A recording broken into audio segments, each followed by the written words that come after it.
여러분께서는 김경래 기자의 최강 시사를 듣고 계십니다. 네, 아까 브리핑에서 잠깐 언급을 해드렸는데 진보 진영 쪽에서 비례대표를 전담하는 정당을 창당하자라는 움직임이 실제로 지금 진행이 되고 있습니다. 가칭 정치개혁연합인데요.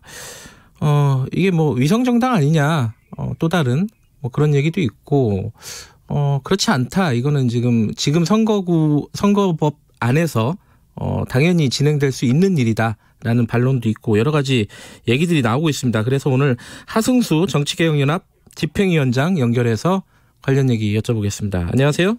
네, 안녕하십니까. 이게 이제 총선을 앞두고 선거용으로 만드는 비례 전용 정당이잖아요. 쉽게 말하면은. 그러니까 기존에 독자적으로 활동하던 정당들이 예. 선거 시기에 이제 일종의 연합 비례대표 명부를 만드는 거고요. 네. 이거는 뭐 유럽이나 뉴질랜드 같은 나라에서 많이 있었던 뭐 그런 방식입니다. 근데 이제 보통은 우리는 네. 지금까지 뭐 다당제가 아니었기 때문에 좀 낯선데요, 이게. 네. 어떤 정당이라 그러면 하나의 정치적인 지향을 갖고 있는 집단으로 보통 알고 있지 않습니까? 근데 이거는 그렇지가 않잖아요. 여러 정당들이 모이는 건데. 네. 이게 우리 국민들, 유권자들한테 이게 어떤 호소력이 있을까요? 일단은 이제 이번에는 선거제도 개혁이 됐지 않습니까? 네. 그래서 준연동형 비례대표제가 도입이 됐는데, 그런데 문제는 이제 미래한국당이라는 일종의 좀 꼼수 정당이 생기면서, 네.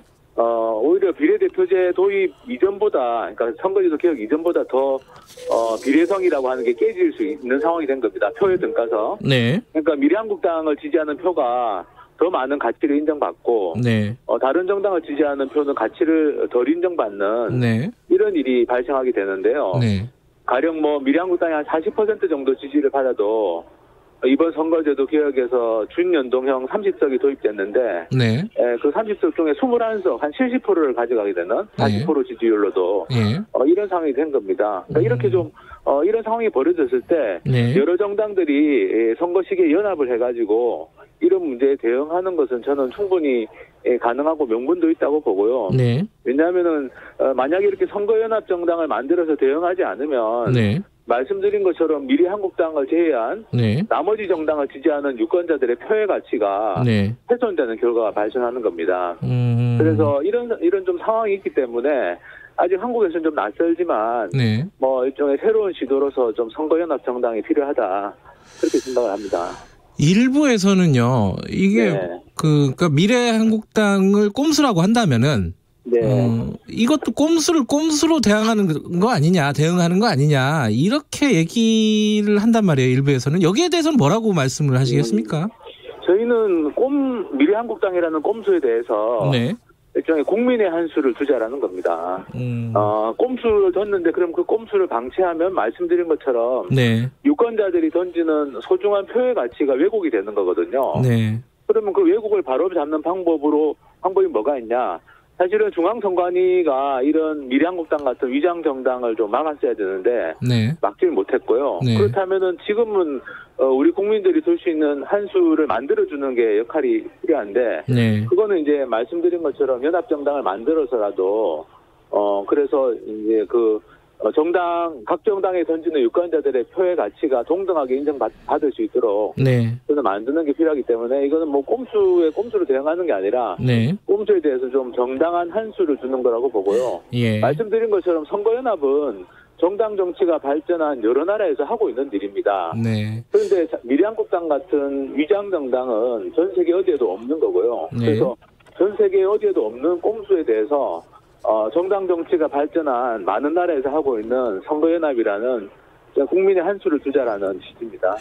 지금 그러면 현실적인 얘기를 좀 여쭤볼게요. 네. 정치개혁 연합이라는 거를 만든다면은 지금 이제 창당준비위원회가 지금 진행 중인 거죠? 네, 오늘 창당준비위원회 결성 신고를 할 예정입니다. 오늘 신고를 하시는 건가요? 네. 근데 이게 기획하는 대로 되려면은 네. 많은 정당들이 연합을 해야 되는 거 아닙니까? 그죠? 그리고 가장 큰 비중이 당연히 민주당일 거 아니에요. 근데 민주당은 여기에 대해서 아직 입장이 좀 뚜렷하지가 않은 것 같아요. 지금 어떤 상황이에요? 지난주 금요일 날 제안서를 보냈고요. 네. 그리고 민주당에서 검토 중인 걸로 알고 있습니다. 네. 상당히 중요한 문제이기 때문에 뭐 검토에 좀 시간이 걸릴 거라고 보고요. 그 사전에 조율은 안 된 겁니까? 민주당하고? 민주당하고 사전 조율은 안 했고요. 예. 그 정식으로 지난주 금요일 날 기자회견하고 제안서를 보냈는데 네. 어쨌든 민주당 분위기는 제가 언론을 통해서 전해 듣기로는 네. 상당히 좀 진지하게 검토하고 있는 걸로 알고 있습니다. 진지하게 검토하고 있다. 그런데 이제 좀 딜레마가 있습니다. 이 내부적으로 보면은 최재성 의원처럼 비례대표 후보 공천하지 말고 민주당은 네. 그 말이 이제 이 정치개혁 연합 쪽으로 방향을 좀 선회하자라는 취지로 들리기는. 근데 또 네. 한편으로는 지금까지 위성정당이나 이런 비례정당 만드는 게 위헌이다, 꼼수다 이렇게 계속 민주당은 얘기를 해왔습니다. 지금 선거법 취지에 안 맞는다. 근데 여기서 이런 자기들이 비례 후보를 안 내고 정치개혁연합에 합류할 수 있을 것인지 이 좀 비난을 좀 감수해야 되지 않을까요? 이거 어떻게 생각하십니까, 이 부분은?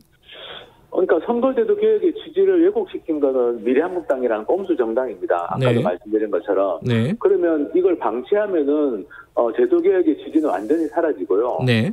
유권자들이 던지는 표의 가치는 훼손이 됩니다. 네. 그러면 이런 상황에서 책임 있는 정당이라면 뭔가 방법을 찾아야 되지 않습니까? 근데 아무리 방법을 찾아봐도 지금은 연합정당 말고는 다른 방법이 없고요. 말씀드린 것처럼 연합정당은 세계 여러 나라에서 하고 있는 방식이기 때문에 네. 이걸 꼼수라고 규정하는 것은 저는 굉장히 무리한 이야기라고 봅니다. 그리고 네. 이번 제안의 시작도 어쨌든 민주화운동했던 원로들이나 시민사회에서 네. 지금 선거제도 개혁 운동을 해서 선거제도 개혁이 됐는데 이런 일이 발생하니까 네. 이 미래한국당이라는 꼼수에 좀 대응하는 방법으로 시민사회에서 먼저 제안이 된 겁니다. 그 시점으로 보면요. 네. 민주당이 합류하려면 언제까지 결정을 내려야 되는 겁니까, 이게? 지금 16일까지 예. 각 정당이 비례대표 후보 공천 룰을 선관위에 제출해야 됩니다. 네. 그러려면 이제 연합정당이니까 네. 사전에 협의나 논의가 필요한 거죠. 네. 그러면 현실적으로는 이번 주를 넘기면 네. 좀 일정이 너무 촉박해진다고 보고요. 네. 가능하면 민주당이 빨리 결단을 해야지 네. 또 다른 정당들의 의사결정에도 좀 영향을 줄 수 있을 것 같습니다. 그 참여하신 분들 면면을 보면요. 네. 굉장히 좀 망라가 돼 있긴 한데 네. 눈에 띄는 분들이 지금 현 정부의 민주당 계열이 꽤 많습니다. 예, 예를 들어 뭐 영화배우 문성근 씨라든가 그죠? 네. 뭐 김정란 교수라든가 황교익 씨라든가 이건 민주당이 들어올 것으로 이분들은 생각을 하고 여기에 참여하신 거라고 보면 되겠죠? 일단 다양한 분들한테 추천도 받고 제안도 받았고요. 그리고 예. 뭐 예를 들면 함세용 신부님처럼 민주화운동의 원로도 참여하고 계시고, 네. 또 좀 진보적인 성향, 뭐 정교조 전 위원장 분이라든지 네. 진보 성향의 분들도 많이 참여하고 계십니다. 그래서 이건 뭐 특정한 성향보다는 네. 그동안 선거제도 개혁이라는 대의에 좀 동감하고 네. 또 이렇게 정치 개혁을 위해서 좀 노력해왔던 여러분들이 네. 다양하게 좀 포함되어 있는 걸로 보시면 될 것 같습니다. 녹색당도 당연히 참여하는 겁니까? 아닙니다. 녹색당이든 또 미래당 같은 원외정당들에 대해서도 제안을 했는데요. 네. 이제 내부 논의를 시작하는 단계입니다. 이제 논의 중인가요, 그것도? 네. 그래서 왜냐하면 지난주 금요일 날 공식 제안서가 들어갔고, 네. 그래서 정당들의 논의에는 시간이 좀 걸릴 걸로 보고요. 네. 어쨌든 중요한 것은 민주당이 결단을 내려야지 네. 이 연합정당이 실제로 미래한국당의 이런 꼼수에 좀 대응해서 네. 미래한국당이 어떻게 보면 저는 의석 도둑질을 하는 거라고 보는데요. 네. 왜냐하면 받은 표보다 더 많이 가져가려고 하는 거니까. 네. 그래서 의석 도둑질을 막고 원래 선거제도 개혁의 취지대로 좀 다양한 소수 정당들이 원내에 진입하도록 하려면 어쨌든 민주당이 좀 조속히 결단을 내려야 될 것 같습니다. 근데 이제 민주당 말고 지금 또 한 축이 정의당이 있습니다. 정의당이 뭐 진보 세력이라고 볼 수 있지 않습니까? 그죠? 네. 원내에서는 가장 큰 비중을 갖고 있고. 근데 정의당 심상정 대표 같은 경우에는 이 비례정당에 대해서 굉장한 반감을 표시를 했습니다. 예컨대 대통령이 탄핵당할 수 있다는 생각, 뭐 이런 것 때문에 패배주의적인 발상이다. 이렇게 얘기를 하고 있는데 이 부분은 어떻게 설득이 가능한 부분이에요? 계속 뭐 소통하고 설득하려고 노력하고 있습니다. 그리고 중요한 것은 이게 이제 정의당이 어쨌든 진보 정당 중에 지금은 가장 뭐 의석도 많고 대표적인 그렇죠. 정당인데요. 예. 근데 이제 이 지금 현재 선거연합 정당을 통해서 지금 정의당을 포함한 이런 진보적인 소수 정당의 파이가 커질 수 있습니다.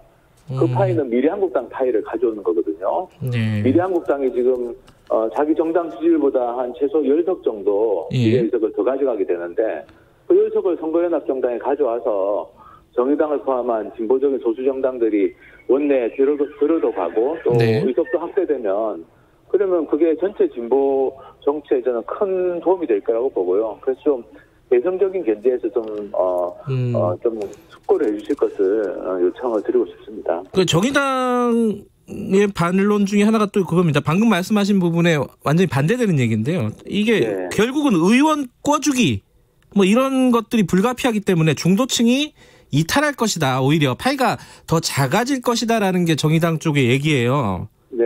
이거 어떻게 보세요, 이거는? 네. 근데 오히려 이렇게 연합 정치 같은 새로운 시도를 하면서 네. 지금 어쨌든 연합 정당에서는 연합 명부를 만드는데요. 네. 그 연합 명부에 예를 들면 청년 후보들이 대거 들어간다든지, 왜냐하면 또 진보적인 정당, 특히 원외 정당들 같은 경우는 청년 정치인들이 많습니다. 네. 그러면 그런 청년 정치인들에게 기회가 대폭 확대된다든지, 또 이 정치개혁, 이런 선거연합 정당이 지금 현재 뭐 선거제도 개혁도 미완성 아닙니까? 네. 미완성인 선거제도 개혁이라든지 국회 개혁이라든지 뭐 특권 폐지 같은 이런 이슈들을 정말 여러 정당들이 힘을 모아서 또 국민들에게 제안하고 또 이렇게 비전을 보여드린다면 네. 저는 오히려 중도층이 지금까지 봐왔던 이런 좀 소모적인 정치 행태가 아니라 네. 정말 한국 정치에 좀 희망이 보이는 거라고 저는 생각할 수도 있다고 보고요. 예. 그래서 어떤 이 연합 정당이라는 것 자체가 새로운 시도고 다양한 가능성이 열려 있기 때문에 네. 저는 오히려 한국 정치에 신선한 변화를 가져올 수 있을 거라고 또 봅니다. 근데 이게 정의당이 계속 뭐 심상정 대표가 지금 그렇게 얘기를 해놨기 때문에 네. 참여하기가 지금 상황에서는 쉽지 않은 상황인데 그러면 결과적으로 지금 상황에서 보면은 민주당 계열하고 정의당 그리고 또 진보 세력 이게 좀 각자 놀고 있고 결국은 정의당 쪽과 균열이 생기고 그럼 총선 전략에서 진보 세력의 어떤 좀 분열 아까 말씀하신 파이가 커진다기보다는 오히려 작아지는 느낌 그런 것들을 줄 수 있는 우려는 안 갖고 계십니까? 저는 뭐 이 선거연합 정당 제안이 이루어진 지가 얼마 안 됐기 때문에요. 네. 어쨌든 논의의 시간이 좀 필요하다고 보고요. 네. 말씀드린 것처럼 여러 정당들이 각자 정책을 가지고 경쟁도 하지만 네. 이렇게 일종의 선거제도 개혁이 뭐 이런 위기를 맞고 있는 정치 개혁이 위기를 맞은 거죠. 네. 공수 때문에 위기를 맞았는데 이런 위기에 좀 공동 대응해 나간다면 네. 그러면 오히려 말씀하셨던 그동안 좀 개혁 대 반개혁의 구도에서 네. 좀 반개혁의 목소리가 굉장히 크고 그 꼼수가 어떻게 보면 좀 통할 수 있는 상황이었는데 네. 오히려 이제 개혁을 주장했던 세력들이 네. 거기에 대해서 좀 대응하고 함께 힘을 모으는 계기가 될 수 있을 것 같고요. 그래서 그런 점에서는 어쨌든 이번 주까지 각 정당들이 저는 좀 더 숙고하고 네. 문제를 좀 함께 풀어갈 수 있으면 좋겠습니다. 이게 참여하는 정당들이 결정이 돼야지 이제 비례 후보를 어떻게 선정을 할 건지 선출을 할 건지가 논의가 되겠지만은 네. 여러 정당들이 모여가지고 어떻게 비례 후보를 선출을 할 것인지 이게 좀 궁금하긴 해요. 어떻습니까? 네. 대략적인 그림은? 일단 그 연합 정당이니까 연합 명부를 만드는 건데요. 네. 근데 이제 몇 가지 원칙을 아마 정당들끼리 정해야 될 겁니다. 네. 가령 말씀드린 것처럼 청년 후보들이 각 정당이 어차피 비례 후보 선출 과정을 밟고 있습니다. 밟고 있기 때문에 네. 각 정당에서 선출한 비례 후보 명부를 놓고 몇 가지 원칙을 정해야 될 겁니다. 그래서 네. 청년 후보를 어쨌든 좀 최대한 청년 후보들이 원내에 많이 진입할 수 있도록 하자든지 네. 가령 이제 이런 원칙들을 좀 정하고 그다음에 지금 개정된 선거법에 따르면 어쨌든 선거인단의 투표 절차를 거치게 되어 있습니다. 네. 그래서 그런 것들과 관련된 좀 룰을 좀 확정하는 게 필요할 것 같고요. 예. 그렇게 하면은 그렇게 복잡한 문제는 아니라고 생각합니다. 이게 현실적인 문제인데 나중에 이제 실제로 투표소에 가면은 네. 정당 투표 순번이 있잖아요. 여기 지금 네. 현역이 없어가지고 맨 뒷번호로 가게 될 가능성이 높지 않습니까? 네, 뭐 그런 어떤 뭐 기술적인 문제들은 예. 일단 그 선거연합정당이 구성이 되면 예. 그 단위에서 논의를 하면 될 것 같고요. 예. 사실은 지금 가장 중요한 건 어쨌든 이 선거제도 개혁의 성과를 지켜야 된다라는 대의 명분입니다. 네. 사실 그동안 숱한 그 시민사회단체나 정당들의 노력으로 그나마 준연동형이라는 게 도입이 됐는데 예. 도입되자마자 이게 완전히 훼손되는 상황이 됐기 때문에 그런 좀 대의를 중심으로 연합정당을 구성하는 게 1차적인 과제고요. 네. 그다음에 뭐 정치공학적인 문제는 그다음에 논의할 문제라고 생각합니다. 알겠습니다. 오늘 여기까지 듣겠습니다. 고맙습니다.